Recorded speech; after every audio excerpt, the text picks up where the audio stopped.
Good morning students. आज हम पढ़ेंगे Kirchhoff's current law. Kirchhoff's law. Kirchhoff's law has two parts, Kirchhoff's current law and Kirchhoff's voltage law, KCL and KVL. What is KCL? Kirchhoff's current law. It is also called a junction rule. Okay. तो in an electric circuit the algebraic sum of current at any junction is 0. किसी भी electric circuit में current का algebraic सम जो है वो क्या होता है, 0 होता है। दैट मीन्स किसी भी जंक्शन पर sum of entering current must be equals to the sum of leaving current. For example, if there is a junction कहते हैं जहाँ भी सारी करंट्स आकर मिल रही हैं या वहाँ से निकल रही हैं, तो there will be the current I1, I2, I3, I4 and I5. Now you can see I1, I3 and I4 are the entering current and I2 and I5 is the leaving current which is leave from the junction. Now according to KCL, the sum of entering current, that means I1 plus I3 plus I4 must be equals to I2 plus I5। और अगर आप इनको एक side लिखेंगे I1 minus I2 plus I3 plus I4 minus I5 is equals to 0. That means sum of all algebraic current must be equals to 0. This is called the KCL, Kirchhoff's current law. Now what is KVL?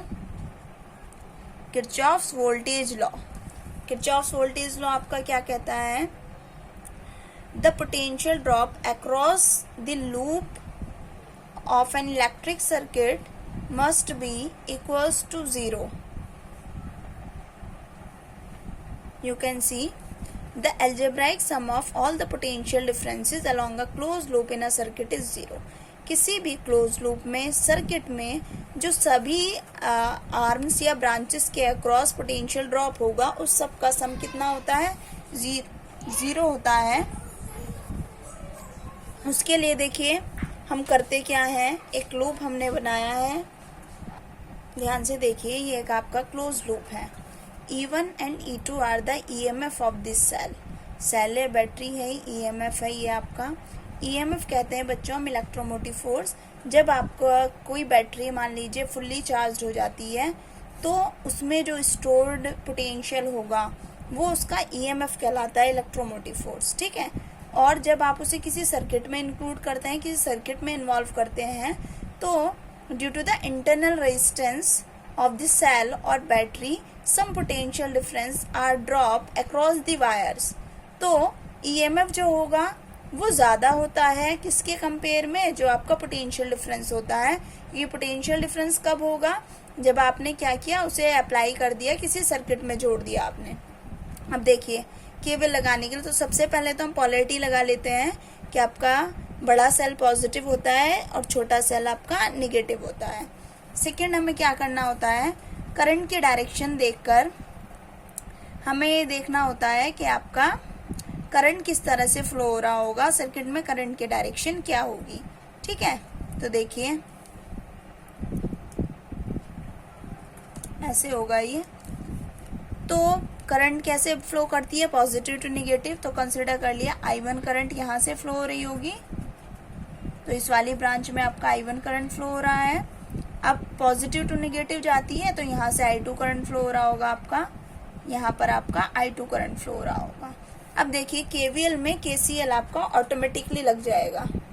कैसे लगेगा, यहाँ से current I I1, यहाँ से current आ रही I2, total current कितनी जाएगी, I1 plus I2। ठीक है, इस वाली ब्रांच में यहाँ आ जाइए। अब आप यहाँ देखिए, अब यहाँ से करंट, अब फिर से यहाँ से एक जंक्शन बन रहा है तो यहाँ करंट चली जाएगी आपकी अगेन I2 और यहाँ आ जाएगी आपकी I1। तो इस तरह से नीचे वाले लूप में I1 करंट फ्लो हो रही है और ऊपर वाले में आपकी I2 करंट फ्लो हो रही है। अब ये तो आई एक बात। सेकंड क्या आता है कि करंट की डायरेक्शन को देखकर आपको रेजिस्टेंस के अक्रॉस पोलैरिटी लगानी है, ठीक है, किसको देखकर, करंट के डायरेक्शन को देखकर। तो आपको याद रखना है जो आपका रेजिंग करंट डायरेक्शन होगी, ठीक है, या करंट रेजिंग डायरेक्शन होगी, वो आपको हमेशा क्या लेनी है, नेगेटिव लेनी है। दैट मीन जिस डायरेक्शन में आपकी करंट इंक्रीज हो रही है रेजिस्टेंस के अक्रॉस, वो पोलैरिटी आपकी नेगेटिव होगी। ऐसे जा रही है करंट ऊपर वाली ब्रांच में, ठीक है, तो करंट कैसे फ्लो करती है, पॉजिटिव टू नेगेटिव, तो ये आपका पॉजिटिव होगा, ये आपका नेगेटिव होगा। सिमिलरली यहाँ आ जाइए, I2 करंट ऐसे आ रही है आपकी, तो ये पॉजिटिव होगा, ये नेगेटिव होगा। सिमिलरली ये पॉजिटिव होगा, ये नेगेटिव होगा, ये पॉजिटिव होगा और ये नेगेटिव होगा। बुक्स में अलग अलग तरीके से लिखा होता है, अपना अपना कन्वेंशन होता है, तो हम इस कन्वेंशन से करते हैं, इससे आपको आसानी से हो जाता है। अब आपको लगाना है apply KVL, there are 2 loops और मैश, ये आ गया आपका लूप 1 और मैश 1, ये आ गया आपका लूप 2 और मैश 2। करना क्या है आपको, बस सारी साइड से पोटेंशियल डिफरेंस लिखना है और उस सम का सम किसके इक्वल आना चाहिए, 0 के। अब देखिए बच्चों, इसे नेम दे देंगे हम A B C D E और F। तो आपका फर्स्ट वाला अप्लाई कर रहे हैं, जिस पॉइंट से हमें स्टार्ट करते हैं उसी पॉइंट पर वापस आ जाते हैं। तो A B C F A, तो लूप है आपका A B C F A, ठीक है। चलिए इसे चलना स्टार्ट करते हैं। तो इसके अक्रॉस पोटेंशियल डिफरेंस कितना होगा, ओम्स लॉ लगाइए, V equals to IR। Current कितनी जा रही है, करंट जा रही है हमारी यहाँ से I2 और रेजिस्टेंस है R1, तो हमने पोटेंशियल लिख लिया I2 R1, ठीक है। पोलैरिटी क्या लेंगे, जिस डायरेक्शन में आप चल रहे हैं उस डायरेक्शन में लास्ट पोलैरिटी आपको लेनी है। तो आप ऐसे चल रहे हैं लूप में, करंट की डायरेक्शन का काम सिर्फ इतना है, रेजिस्टेंस के क्रॉस पोलैरिटी लगानी है, ठीक है। अब हम चल किस डायरेक्शन में रहे, A से B की तरफ, तो लास्ट पोलैरिटी क्या आ रही है, प्लस, तो I2 R1 कितना हो गया, प्लस। अब हम आ रहे हैं B से C आर्म में, नीचे आ रहे हैं, क्लॉकवाइज चल रहे हैं, लूप 1 में क्लॉकवाइज चल रहे हैं, तो B to C जब आप आएंगे तो पोटेंशियल ड्रॉप कितना है, I2 R2, और नीचे आप आ रहे हैं तो लास्ट पोलैरिटी क्या आ रही है, प्लस, हमने अगेन लगा दिया प्लस। इस वाले आर्म में आ जाएंगे, कोई रेजिस्टेंस नहीं है, ऊपर जाएंगे, बैटरी की लास्ट पोलैरिटी क्या है, minus, E2 is equals to 0। तो ये आपकी इक्वेशन आ गई, और you can write E2 is equals to I2 R1 plus I2 R2, या ये टोटल पोटेंशियल डिफरेंस का समेशन कितना हो गया, 0। तो ये आपका KVL है। आपको ऐसे ही सारे क्वेश्चन करने हैं, आपको अप्लाई करना है, और अप्लाई करने के बाद 2 या 3 जितने लूप होंगे उतने ही इक्वेशंस बनेंगी, याद रखना है। 2 इक्वेशन बनेंगी तो उनको आप सॉल्व कर लेंगे, करंट निकाल लेंगे। देखिए, अब किसी भी रेजिस्टिविटी जो है टेम्परेचर पर कैसे डिपेंड करती है, पहले देखिए कंडक्टर के लिए। कंडक्टर में क्या होता है, जब किसी कंडक्टर का टेम्परेचर आप बढ़ाते हैं तो टेम्परेचर के बढ़ाने से जो पार्टिकल्स हैं उनकी कोलिजन इंक्रीज हो जाती है, जिनसे उनका रिलैक्सेशन टाइम डिक्रीज हो जाता है। And we know that resistivity is equals to m upon n square tau, m constant है, E कांस्टेंट है, n कांस्टेंट है, that means resistivity is inversely proportional to tau. क्योंकि टेम्परेचर बढ़ाने से relaxation time decrease होगा, that means resistivity increase होगी, तो graph कैसा बनेगा आपका, इंक्रीजिंग ग्राफ बनेगा, ठीक है।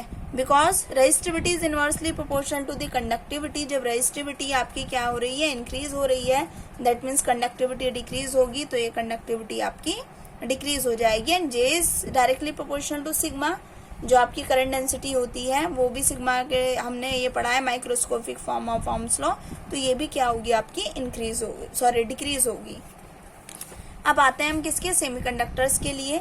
सेमीकंडक्टर्स में टेम्परेचर के बढ़ाने पर जो कोवेलेंट बॉन्ड होते हैं वो ब्रेक्स होते हैं, जिससे न्यू होल्स पेयर जनरेट होते हैं, और जब न्यू होल्स पेयर जनरेट होंगे तो ऑब्वियसली इलेक्ट्रॉन भी बढ़ेंगे, और नंबर ऑफ इलेक्ट्रॉन बढ़ने से कॉन्सेंट्रेशन ऑफ इलेक्ट्रॉन बढ़ता है, that means total number of electrons increase होते हैं, जिससे करंट इंक्रीज होता है, और करंट इंक्रीज होता है तो क्या इंक्रीज होगा आपका, कंडक्टिविटी इंक्रीज होगी, दैट मीन्स कंडक्टिविटी इंक्रीज होगी तो रेजिस्टिविटी आपकी डिक्रीज होगी। क्लियर है। एलॉयज के लिए क्या होता है, एलॉयज के लिए रेजिस्टिविटी जो होती है बहुत ज़्यादा लार्ज होती है, बट वो वीक डिपेंडेंस रिप्रेजेंट करती है टेम्परेचर पे। तो लगभग कैसा स्लोप आता है, एक टाइम के बाद, एक पर्टिकुलर टाइम के बाद कॉन्स्टेंटली इंक्रीज होने लगती है। देखिए सेल क्या है, सेल आपको पता है एनर्जी का सोर्स है, तो it is a source of energy that maintains continuous flow of charge in an electric circuit. A cell change chemical energy into electrical energy, ये आपका सिंबल होता है सेल का। ये जो आर है इंटरनल रेजिस्टेंस होता है। बैटरी क्या है, अगर दो या दो से ज़्यादा सेल को आप कंबाइन कर दे तो बैटरी को फॉर्म करते हैं। इलेक्ट्रोमोटिव फोर्स क्या होता है, it is defined as the work done by source in taking unit positive charge from its lower potential terminal to the higher potential terminal. किसी भी इलेक्ट्रिक सर्किट में किसको चार्जेस को पुशअप प्रोवाइड करता है इलेक्ट्रोमोटिव फोर्स, जिससे आपका एक पॉइंट से दूसरे पॉइंट तक ले जाने में जो वर्क डन होता है वही किसके इक्वल होता है, उसके इलेक्ट्रोमोटिव फोर्स के इक्वल होता है। E equals to W upon Q, वही होगा जो पोटेंशियल की यूनिट होती है, पोटेंशियल डिफरेंस की, work done per unit test charge. It is the energy supplied by the source in taking unit positive charge once round the complete circuit. एक circuit में मतलब बैटरी के lower potential terminal that means negative terminal से positive terminal तक आने में, किसी positive test charge को ले जाने में जितना वर्क होता है, दैट मीन्स इलेक्ट्रोमोटिव फोर्स एक पुश प्रोवाइड करता है इलेक्ट्रॉन्स को, जिससे वो फ्लो करते हैं नेगेटिव टू पॉजिटिव, जिसकी वजह से करंट सर्किट में फ्लो होता है। ओके